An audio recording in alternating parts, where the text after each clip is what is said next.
Siapa yang di sini kalau perlu kontrakan atau kos-kosan selalu cari yang murah dan sesuai dengan budget kantong. Kadang-kadang nggak dicari tahu dulu background kos-kosan kontrakan itu seperti apa hingga ditawarkan dengan harga yang murah. Apakah aman ataukah ada sebuah cerita horor di baliknya? Saya punya pengalaman yang berhubungan dengan itu. Rumah kontrakan yang saya tinggalin sekitar tahun 2015. Rumah kontrakan masuk dari gang depan sekitar 3 rumah. Tapi rumah pertama adalah rumah kosong yang sudah bisa dikatakan kosong selama puluhan tahun. Katanya pemilik rumah itu tidak punya sanak keluarga, jadi tidak ada yang mengurusnya dan bisa dikatakan terbengkalai. Kontrakan saya persis di belakang rumah kosong itu, mungkin jaraknya hanya 2 atau 3 meter saja. Kenapa saya bertahan di kontrakan itu? Ya, karena murah, satu-satunya kontrakan yang cuma bayar tidak sampai Rp100.000 per bulan. Saya pikir ngapain ngontrak mahal-mahal? Yang penting kan tidak kepanasan, tidak kehujanan, ada kamar mandi, ada tempat masak, walaupun tempatnya memang tidak begitu luas, tapi cukup lumayan untuk saya yang tinggal sendirian saja. 3 bulan pertama sampai 5 bulan pertama tidak ada hal yang aneh. Tetangga-tetangga juga tidak ada yang cerita aneh-aneh. Alhamdulillah saya dapat tetangga yang baik, yang perhatian. Kontrakannya juga dekat dengan masjid, dekat dengan pasar. Jadi saya benar-benar merasa beruntung. Sudahlah kontrakan itu murah meriah, ditambah lagi dengan fasilitas-fasilitas lain berupa tetangga yang baik tadi. Jadi saya gak pernah memikirkan ada cerita apa di balik harga kontrakan yang murah ini. Nah, suatu malam saya lagi stok opname di tempat saya kerja. Saya pulang sekitar jam setengah 12 malam saat mobil perusahaan mengantar sampai di depan lorong. Saya berjalan kaki.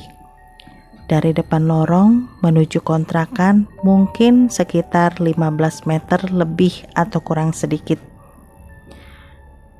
Setelah pulang kerja, saya biasanya bersih-bersih dan mandi sebelum sholat isya.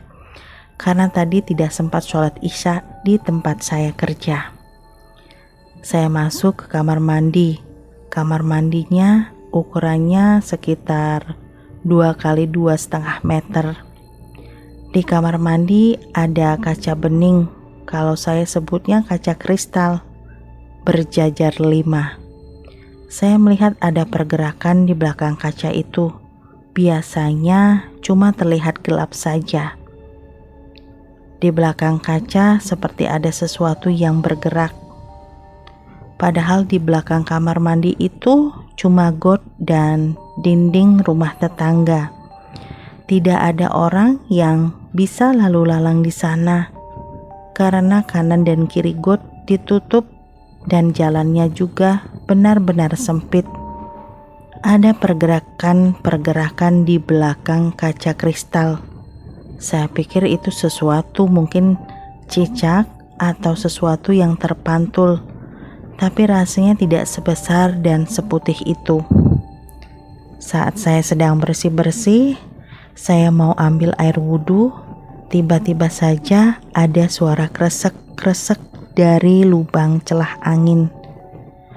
Lubang celah angin yang tidak dibuat lurus tapi agak sedikit menukik biar tidak ada yang mengintip.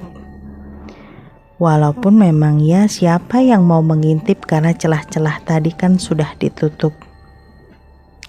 Tiba-tiba saja saya melihat ada jari-jari manusia yang masuk dari celah-celah lubang ventilasi seperti sedang mencari-cari sesuatu. Tapi lama-kelamaan saya pikir kalau itu bukan jari manusia. Jari-jarinya pucat, memiliki urat-urat hijau keunguan yang menyembul cukup banyak. Kuku-kukunya tampak menjuntai-juntai seperti ada yang terlepas, ada yang berdarah dan ada yang belatungan. Belum selesai saya mengambil wudhu, saya keluar dari kamar mandi. Di dapur ada petakan kecil untuk mencuci piring. Saya ambil air wudhu di situ, terus ke depan dan sholat. Saya jadi tidak berani mandi malam lagi. Kalau pulang kerja lembur, saya pastiin saya tidak mandi malam, tapi saya usahakan untuk sholat isya di tempat saya kerja. Ketika saya senggang, saya ajak beberapa orang pengontrak lain buat periksa-periksa di bagian belakang kamar mandi kami. Kontrakan ini masing-masing punya kamar mandi sendiri walaupun kecil. Setelah kami periksa, tidak ada yang aneh. Memang pintu di kanan dan kirinya itu sudah ditutup. Cuma kami memang sepakat untuk membersihkan gotnya. Banyak sampah-sampah, bekas cucian piring, sampah nasi, bekas-bekas sayuran, sampah-sampah, kemasan shampoo saset, bahkan ada bekas-bekas pembalut. Saya bilang, kontrakan itu kan pintunya 10. Saya ajak ngobrol pemilik kontrakannya supaya beliau bisa bicara hati ke hati sama penyewanya agar mereka tidak buang sampah di got. Sampah itu ada baiknya dikumpulkan, apalagi pembalut-pembalut yang memang tidak boleh dibuang sembarangan, apalagi belum dicuci bersih. Alhamdulillah setelah saat itu tidak ada lagi penyewa yang buang sampah sembarangan dan buang sampah di got. Biasanya pakaian kerja saya di laundry, tapi kalau dihitung-hitung kadang-kadang saya itu merasa sayang uangnya. Jadinya saya putusin buat cuci sendiri. Pakaian kerja saya paling 2 hari sekali dicuci dan juga tidak banyak. Di hari yang lainnya sekitar jam 5 sore saya sholat selesai mencuci karena tidak punya jemuran di depan rumah, otomatis saya jemur di lantai 2. Di lantai 2 ada gudang yang tidak terpakai dan ada jendela. Saat saya buka jendela, otomatis saya bisa melihat rumah yang sudah kosong selama puluhan tahun itu. Rumahnya gelap dan tiba-tiba saja saat saya sedang menggantung pakaian kerja saya, di samping rumah itu saya merasa seperti ada sesuatu yang sedang memperhatikan. Saya pikir itu mungkin cuma karung yang berwarna putih, tapi karung itu bergerak. Biasanya kan kadang-kadang kita terkena tipuan mata. Kita pikir pocong atau sesuatu, tidak taunya karung. Tapi masa sih karung itu bergerak, bahkan berpindah-pindah dari titik ke beberapa titik lainnya. Ketika saya masih jemuran, pakaian saya itu celana hitam 2, kemeja putih 2. Kemeja putih saya itu jatuh ke atas seng. Saat saya mau ambil, tiba-tiba saja tangan saya itu dipegang sesuatu yang dingin. Saya panik. Saat saya panik, saya kibas-kibas tangan saya. Ternyata ada tangan lain yang menempel di tangan saya. Bentukannya itu sama kayak tangan yang lagi coba masuk lewat lubang angin di kamar mandi. Tangannya putih, pucat, dingin. Ada urat-urat hijau keunguan yang menyembul dan kuku-kukunya yang terlihat seolah-olah terlepas dan berbelatung. Saya teriak-teriak, saya merasa aneh. Saya kibas-kibas terus tangan itu tapi tiba-tiba saja menghilang. Aneh banget, seperti cerita-cerita dalam film horor, tapi ini benar kejadian di kontrakan saya. Saya tidak bohong. Nah, setelahnya saya tanya-tanya ke tetangga yang sudah lebih dulu mengontrak di sana. Pernah nggak sih dapat gangguan juga? Awalnya mereka tidak mau mengaku, tapi bapak-bapak di sana saya beliin rokok. Saya ajak jajan sambil cerita-cerita di kontrakan saya saat saya libur.